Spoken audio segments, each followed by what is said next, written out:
Hello, everybody. Thank you very much for that, Karen. It was really, really good. It's going to be tough to go home to Europe without this trophy, to be honest with you. It hurts a lot, particularly that Pat beat me on it today. So he did take 3 of my team, unfortunately. Everybody, thanks again for coming this morning. Today, I just wanted to introduce a very, very important partner of ours, Vuzion in the UK. They've been a partner of ours for a number of years, and they've been a success to Acronis for a number of reasons. One is that the engagement with Acronis has been very, very good. They've used all the resources available to them. The second is that they've taken our solutions and our messaging to gain a competitive advantage in the UK market. And thirdly, and not least, is that we've had a lot of fun together growing both our businesses. They've got some great staff. Unfortunately, none of them could come to Miami, but never mind. But without further ado, I'd like to welcome Michael Frisby to the stage, who's the MD of Vuzion, to give you a presentation. Thank you very much.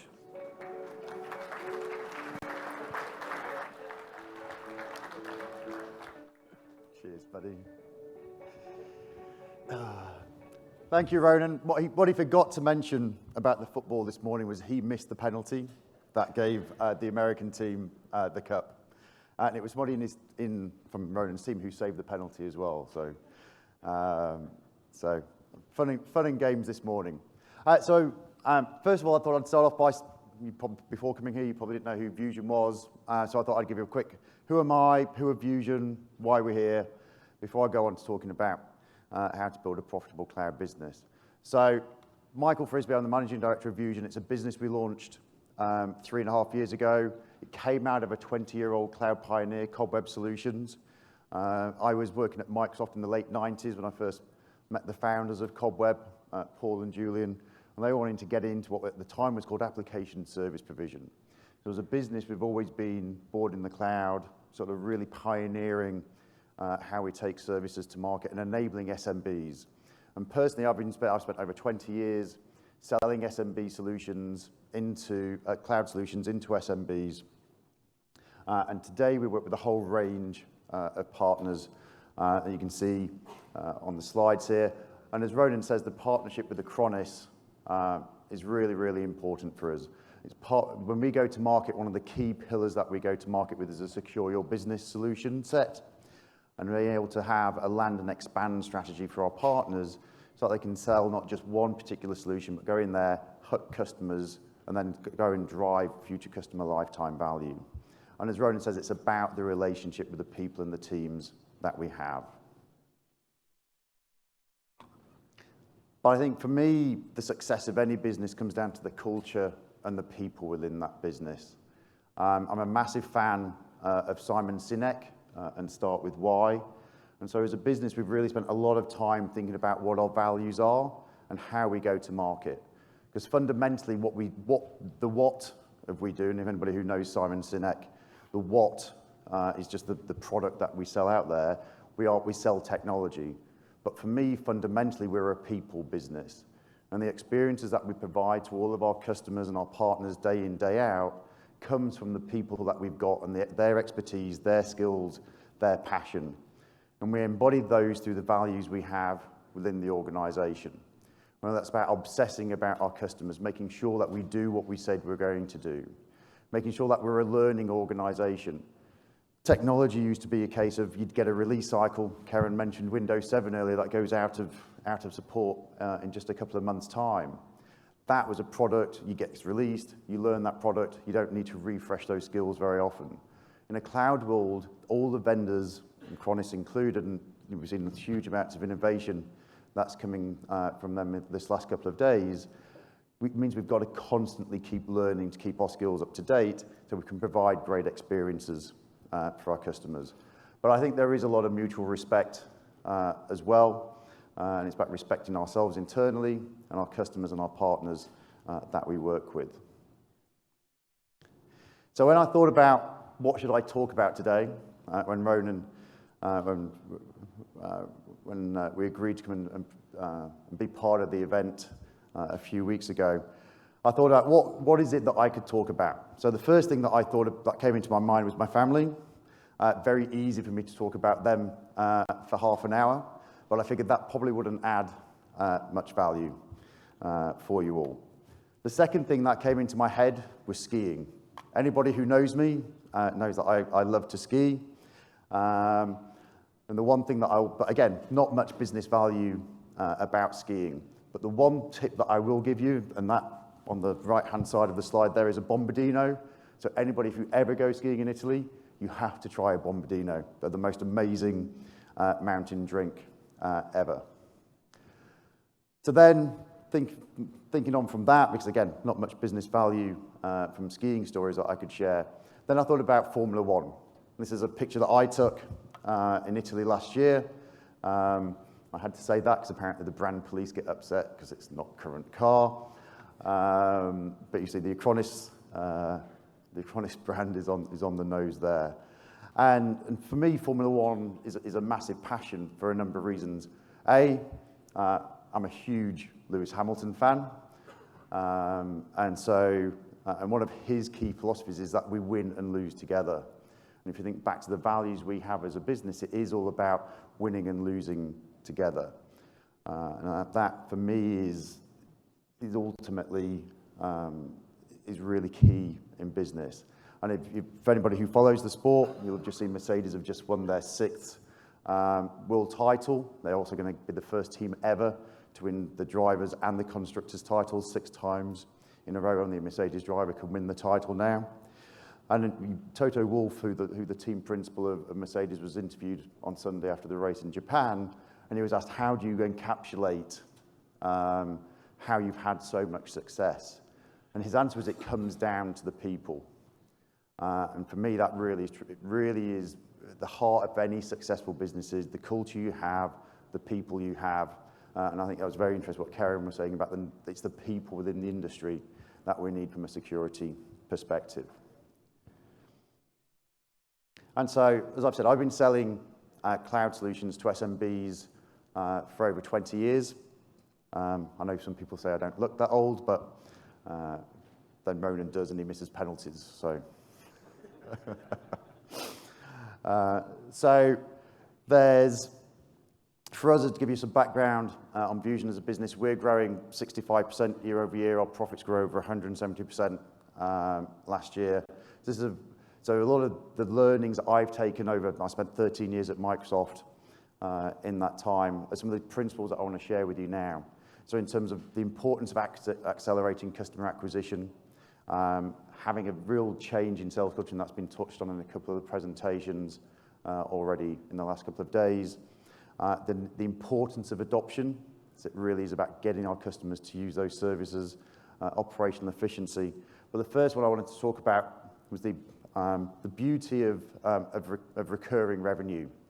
Hands up, has anybody bought a DVD in the last 3 months?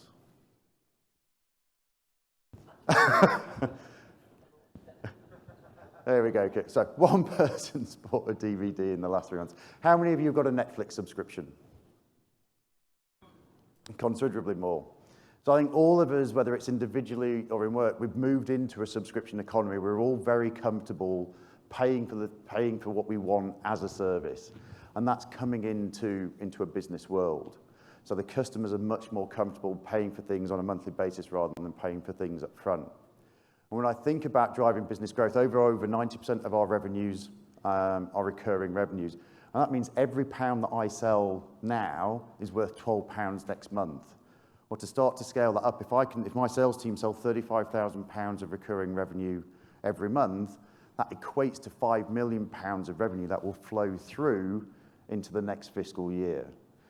And from a peace of mind perspective, and the reason I picked this picture is I've got a finance director who likes to play golf, and this is the view he has every Friday afternoon.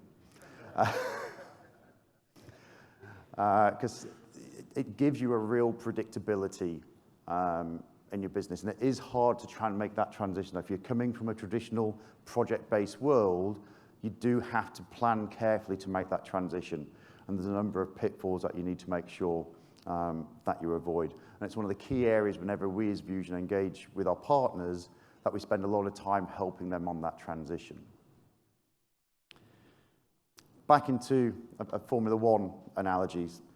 So from an accelerating customer acquisition perspective, I think we are going through a generational shift in how businesses adopt and consume IT. We're moving away from a world where you have on-premise solutions that typically had a 5 to 7 year refresh life cycle. And every time a customer had that refresh life cycle, that was an opportunity as partners for to go and win that business back or to win that business for new.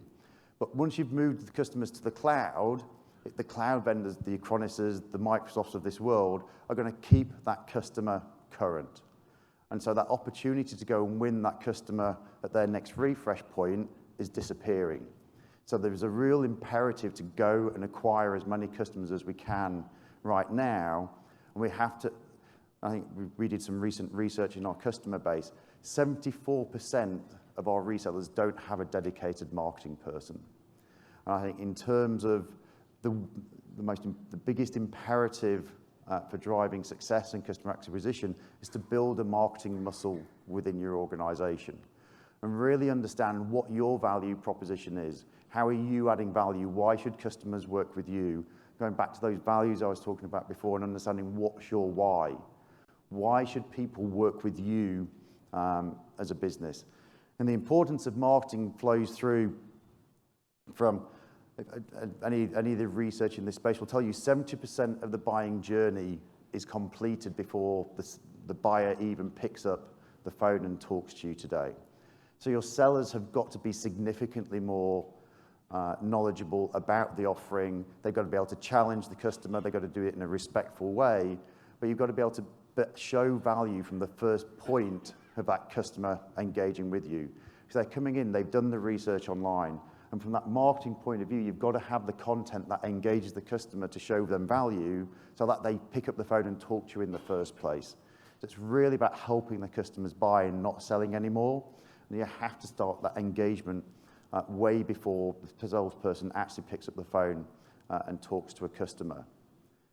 The other big area to focus on in here is commissions. How do you pay and target your salespeople? In a project-based world, it's quite easy. You've got the upfront value of the tin, the software licenses, the professional services. You've got that money to pay the salesperson at the point of sales completed. When you move into cloud services, you're into a recurring model. That 3-year deal, you're getting a 36th of that revenue and hence profit into your business. So you have to think carefully about how you're going to manage your cash flow and incentivize your salespeople to continue to drive and add value into your customers.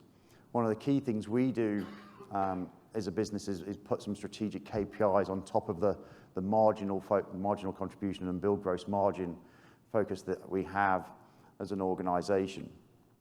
And so we put a lock on some of that earned commission, and one of that is customer and partner satisfaction. Because for us, if our customers and our partners aren't satisfied, it's very easy for them to switch away. And I think that leads into the adoption story. So even though once customers have moved to the cloud, it is very easy for them to switch if you're not providing value. If you're not making sure they're using and taking advantage of the solution that you've sold them, it's very easy for them either to switch it off or to just go and find and work with a partner who can provide that value and make sure they're getting all of the goodness out of the solution that you've sold to them. And then when you think about the long-term customer lifetime value and ultimately the value of your businesses, building that recurring revenue and making sure you're growing that yield and the frequency from across your customer base is one of the things that will help you when it comes to valuing your business. And so having a land and expand strategy within your organization, making sure your sellers know what customers are using, what they're not using, being able to have those conversations with your customers to say, and for your sellers to have those conversations so your customers are getting value, that they're driving the adoption of the solution. Some research that Microsoft publishes every year about the opportunity for resellers in this space. The migration revenue opportunity is declining about 18-19% year over year. The 3 areas that are growing is around managed services, building, making sure you're helping customers take advantage of that solution, but building your own IP on top of those solutions I think this morning around the platform and the opportunity for us as partners to build our own bespoke solutions on top of the cyber platform, I think is really a great opportunity for us. But the third other big area of revenue growth is in driving usage and adoption services. So I think that's, if you think about your own businesses and things to take away, and really think about how you can build a usage and adoption strategy into your own business. I think customer success is absolutely key for that long-term health of your business. So making sure your customers and your partners are happy with the solution that they've been provided, that they're getting value from that. That's what's going to keep that recurring revenue coming in over the long term.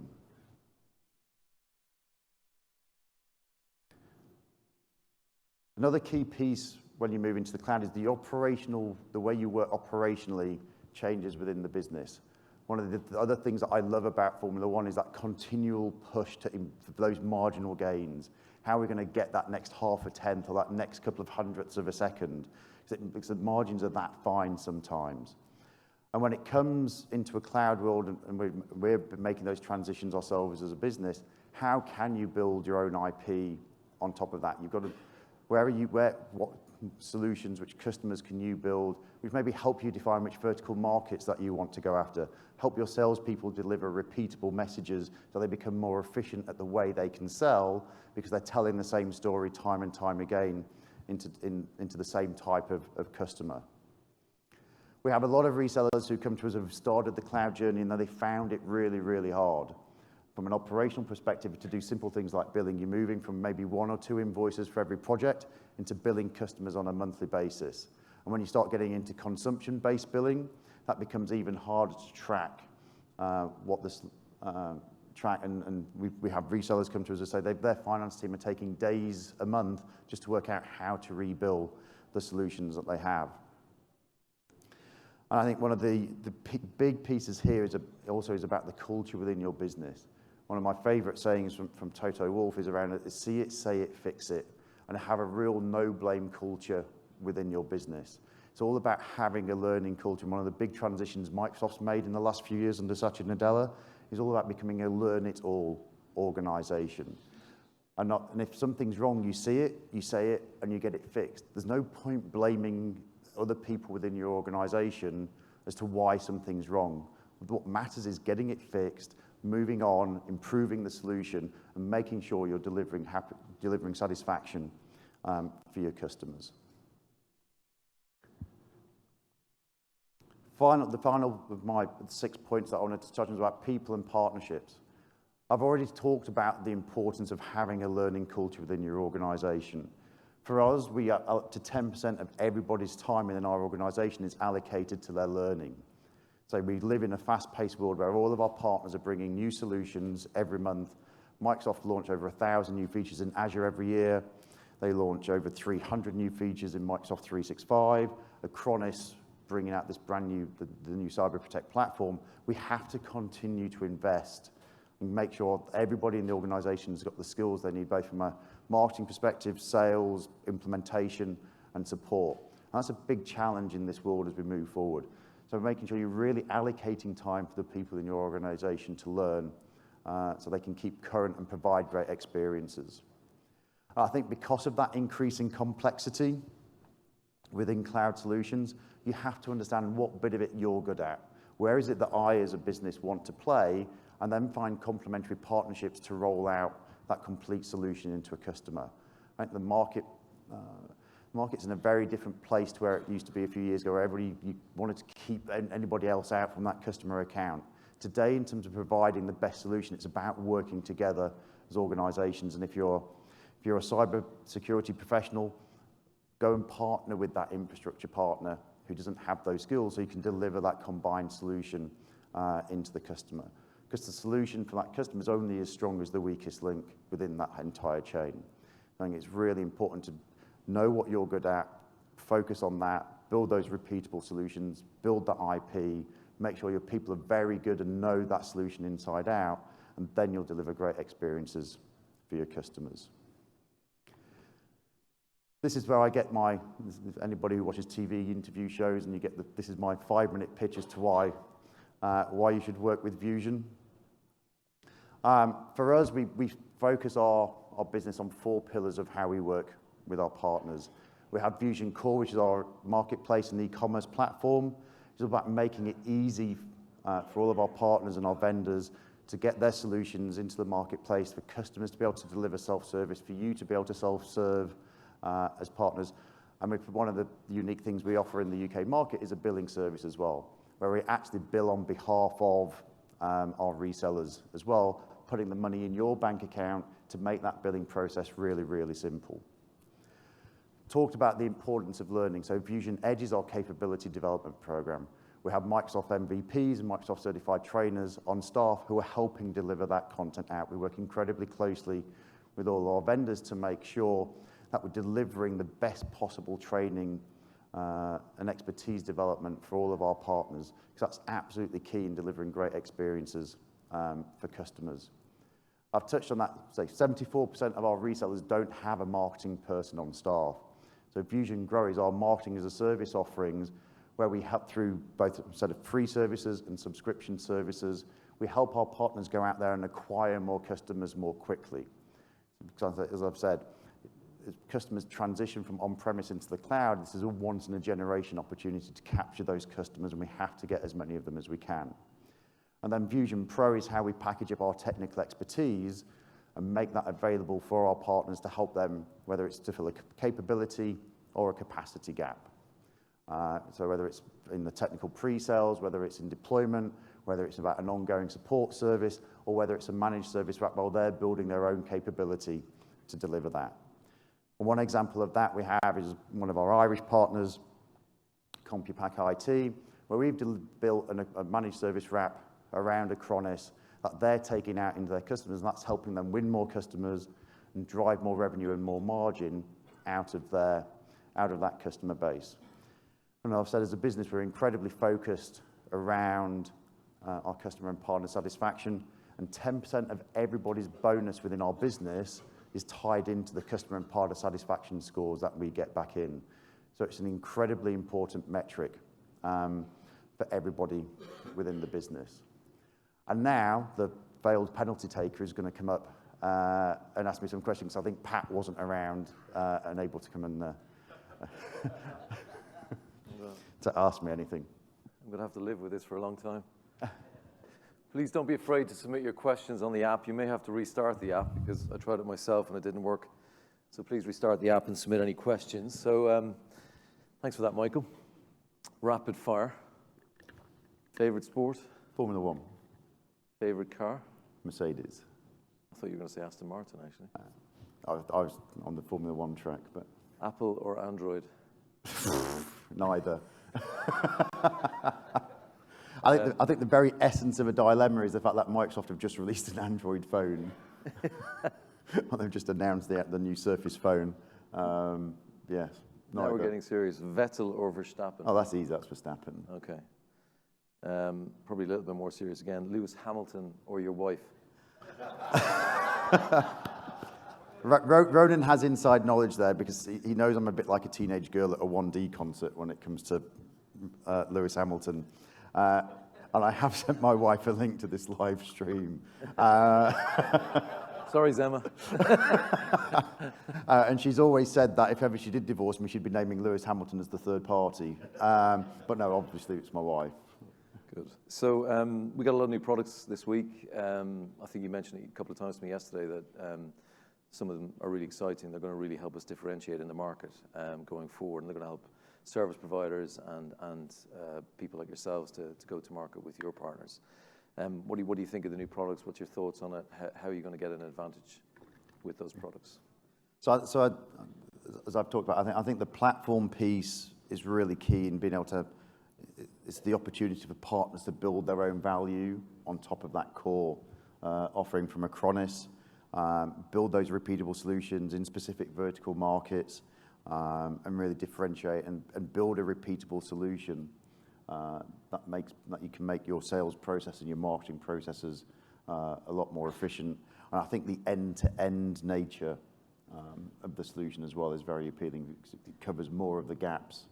We're going to bring peace of mind to a lot of CIOs, CTOs out there, aren't we? So absolutely. I think it's a really having data protection and then also having the cybersecurity part, cyber protection in total, is going to, it's going to be a really unique selling point to the marketplace, I think, at the moment. We're very excited to get involved and start to learn it in detail and make sure we drive out those readiness programs so that everybody's ready to go when it launches next year. Well, your targets will be going up next year now after results are saying that. So we work well together. It's no secret. We've got a good relationship, and we've worked hard to kind of integrate the staff. Would you say that's unique to a vendor, or it's something we try to push in Acronis where we get our account management team, although he did save my penalty today, so he's going to be fired after this. That's why we'll hire Juan, he's great. So. But we have a good engagement with the teams, don't we? And I think that's kind of unique, the way we've kind of worked together to go to the market. Would you agree? No, I think the success we've been seeing over the last couple of years, where we've been working that much more closely together, it does come down to people, and I think ultimately people buy from people. And it's the skills, the experience that individuals provide, which really do deliver that differentiation. I think culture eats strategy for breakfast is a well-known phrase, but it really does come down to who are you working, who have you got working, how do they work together. I think you do have to have some fun. Yeah. We all spend many more hours than we should do at work, and so you've got to make sure you're enjoying that as you're going along. Absolutely. As well. But I think the way your team come in, they sit side by side with our team, they sit side by side in partner meetings, in customer meetings, making sure we've got the skills, our partners have got the skills to be successful and confident in taking that message out, it's absolutely been pivotal in driving the success we've had together. Great. I think that's important to Acronis, isn't it? We want to be seen as the friendly cyber protection company, and that we're here to grow people's businesses ultimately, and that's really important to us. So grow everybody, grow our businesses together ultimately. We've got a campaign at the moment, Secure Your Business. You're running a Secure Your Business campaign. What role is Acronis playing in that? So I touched on Secure Your Business earlier. So it's one of the three central go-to-market pillars we have as an organisation, and our view is that to protect customers best, you need to provide a layered approach into there. So whether it's protecting the email, in terms of stopping those phishing attacks, that social engineering, getting in, things like protecting the identity from two-factor authentication, protecting the device, protecting the content that users are using, protecting the endpoint, and just the expanding breadth of the places where Acronis can cover is great. But I think for me, the last line of defense is making sure you've got a great backup and disaster recovery piece in there, because I think ultimately the biggest weakness for all of us is the end user. At some point, somebody's going to click on a link that they shouldn't do. They'll send that email or pay that bank transfer that they shouldn't do. And so I think having that backup, so if the worst does happen, that's ultimately your last and best line of defense against that. So Acronis is a key piece of something that we try and make sure we're putting into every single one of our solutions. And the beauty for me of having a rounded portfolio of solutions in the security space is you can tell the customer the entire story, and then you pick on one piece, or they'll hook themselves typically on one piece. You sell them that piece, you make sure you drive adoption and usage of that, show them the value from that solution, which means you can then go and sell them solution 2, 3, 4, and 5, which will help you with that overall customer lifetime value. Brilliant. And Vuzion have built their success on automation of marketplace technologies. What's the advantage to the audience here today for service providers listening today around automation of those technologies? So in a cloud world, I think automation's key. So I think if you, as I've talked about, you need to be acquiring more customers more quickly, you need to be servicing more customers, you need to be doing that more efficiently, because you can't scale the costs of that because the profit's not there to support that. So you have to have efficiency. I think all of us, from our own use of cloud services, whether it's a Spotify, whether it's a Netflix, whether it's Facebook, we're all used to self-service. And so as individuals, we want to be going in and managing that ourselves, and we get frustrated if we have to pick up the phone and talk to somebody. So I think enabling self-service, making it easy for partners to be able to go and provision new services, things like our billing services, to take away that pain and complexity of billing, are all part of that automation journey, just to make sure that the customer's getting the best possible experience for us as partners at the lowest operational cost. And you do that really well. A couple of questions from the audience. What do you see as the biggest offering Vuzion has in the cloud distribution marketplace, and what key point would you want MSPs to know? I think that comes from one of your competitors, by the way. So I don't know why they're asking that question. I think for me, our biggest differentiator as a partner is the people we have within our organisation. Yes, absolutely. And so I think that the culture you have within your organisation, the focus, the obsession you have about your customers, we have a real philosophy that we're only successful if our partners are successful. And that runs throughout our organisation. And so we invest more and more every year in the development of our people's skills, their self-awareness, the knowledge they have around our services and our partners. And I think that for me is the biggest differentiator we have. I say it comes back to that why and the how rather than the what. So ultimately, we are a people business that happens to be providing solutions and experiences around technology. Yeah, and I have to say, you know, working with Vuzion is absolutely fantastic. Really great quality people, really professional people. But you say that none of them turned up. Well, they didn't turn up. I'm talking about the guys back home. It's a really great quality company, really fun to work with. You know, just a real joy. So thanks very much for that. But final question. I did get a funny question from the audience. If Ronan gets sacked for missing the penalty, who in Acronis should replace him? So, yeah, so there you go. Is that your question, Kieran? So, yeah, I suppose it's what makes Vuzion unique is the people and the culture you have there, and you've done a great job on that. But it must be hard to change or to create that culture. In terms of you have to live and breathe that culture every day. And I think for me, I believe in putting as much power down to. I want power within the organisation to be as close to the customer and the partner as possible. I want people to be empowered so that whenever they're having a conversation with a customer and a partner, they can deal with it there and then. They don't have to escalate up through tiers of management. And by empowering people, making them responsible, for me, I think that creates a better, more interesting work experience for them. It feels they can make more. Every individual can make more of a difference. And it's incumbent on everybody to actually hold the whole organisation to account. So if ever you see anybody not living the values of the organisation, we actively encourage people to hold their colleagues to account and have that sort of quiet chat with them to say, look, that's not how we do things around here. And it's not a successful culture cannot be top down. It has to be something that comes from across the organisation. And you just have to live and breathe it every day. Yeah, okay. That's about it, Michael. We've just run out of time, so thank you very, very much. Michael Frisby, MD of Vuzion Cobweb. Thank you very much. Thank you very much. Thanks, Michael. Thank you, buddy. Thank you, Michael. Thank you, Vuzion, for being a diamond sponsor. Thank you very much. We're going to take it to a break. We're going to go for 20 minutes, so let's plan to be back here at 10:50. 10:50, back here. Thank you.